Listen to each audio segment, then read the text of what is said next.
مطلب وہاں پر پراپر تیاریاں ہو رہی ہیں.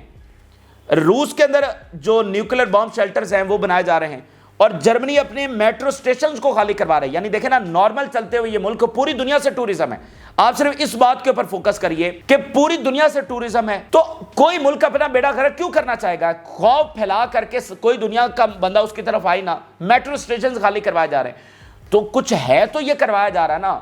یعنی جرمنی ہے, چل رہا ہے زبردست طریقے سے, دنیا سے لوگ آ رہے ہیں, اسٹڈی ویزے اپلائی ہو رہے ہیں, بزنسز ہو رہے ہیں, انویسٹمنٹس ہو رہی ہیں, اور اچانک سے وہ ملک ہے کہ یہاں پر تو میٹرو سٹیشن خالی کرو, جنگ چھڑنے جا رہی ہے.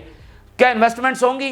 کیا اسٹڈی ویزا ہوں گے؟ کیا دنیا کا ٹریول ہوگا؟ کیا ٹورزم ہوگا؟ بزنسز ہوں گے؟ سب کچھ رک جائے گا نا. تو کوئی ملک اپنا بیڑا غرق کیوں کرنا چاہے گا؟